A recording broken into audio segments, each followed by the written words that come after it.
All right, guys, let's do number 17. It says Dave is at a grocery store, which is half a mile west of his house.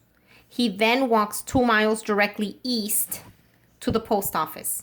If the direction east is considered positive and west is considered negative, which expression shows how far the post office is from Dave's house? Okay, so with something like this, I want you to, again, always picture what you're talking about.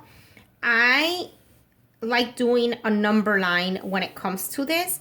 And look, read the directions. If the direction east, so if east is considered positive, you know this is positive. So we'll say here, this is east, okay? And west is considered negative. So right here, this is considered negative. I'm sorry, this is considered west. Okay, because it's already telling you this. So this way you're going to be able to picture this situation first. So now let's look at this. Dave is at a grocery store, which is half a mile west of his house. Let's say that the 0 point is his house. So let's put here house.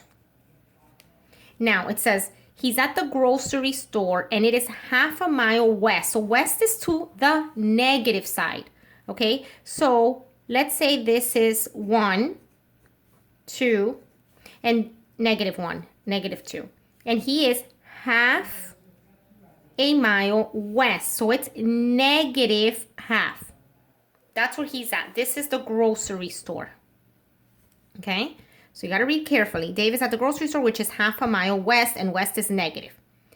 He then walks 2 miles. So he starts at the grocery store, and then he walks 2 miles directly east. So he's walking this way. So you know what? This is actually, you'll notice this is 1, this is 2. So from half to half is 1, and then from here to here is 2.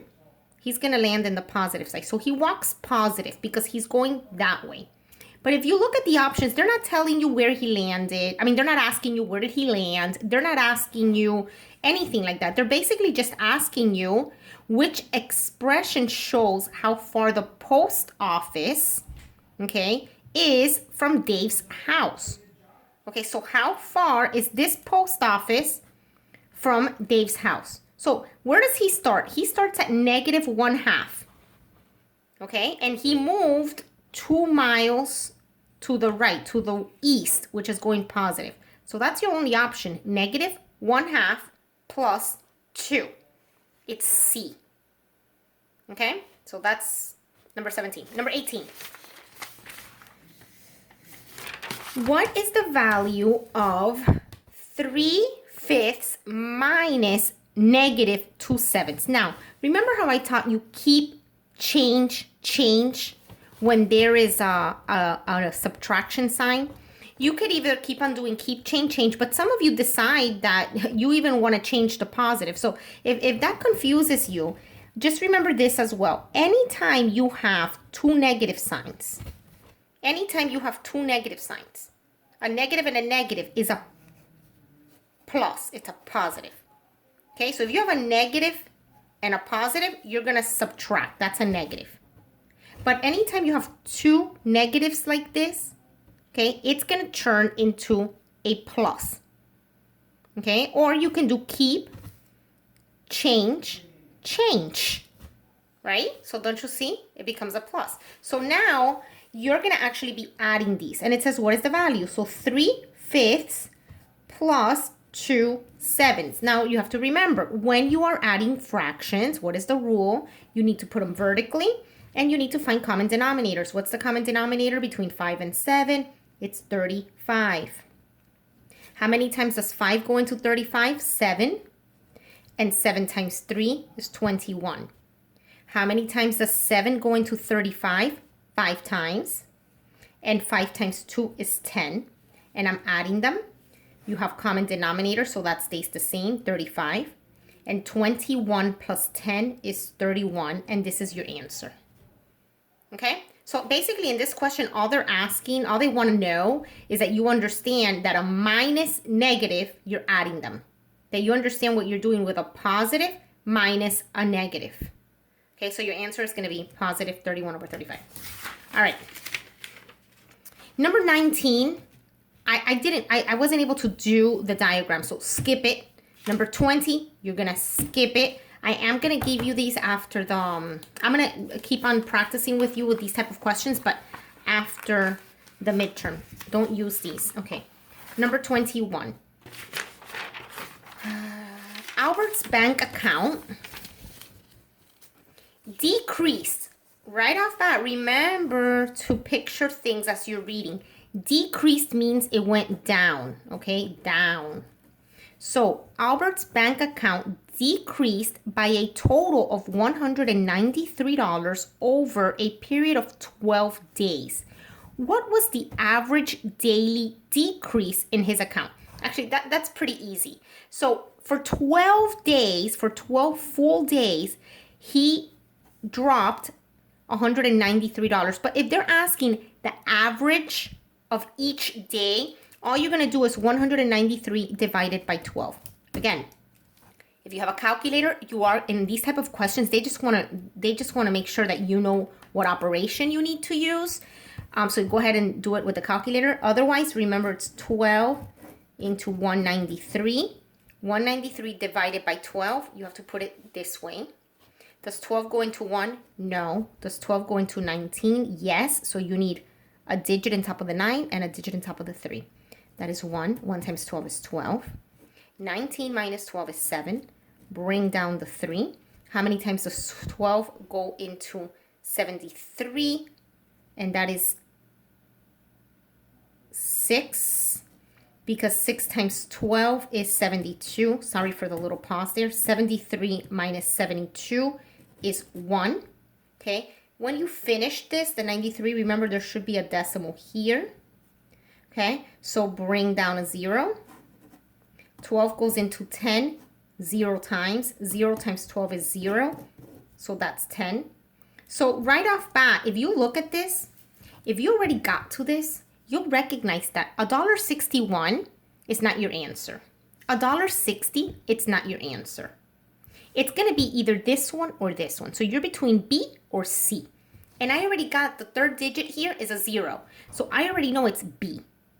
But I also want you, if you hate multiplying, guys, I'm sorry, doing long division, there's always a way of things.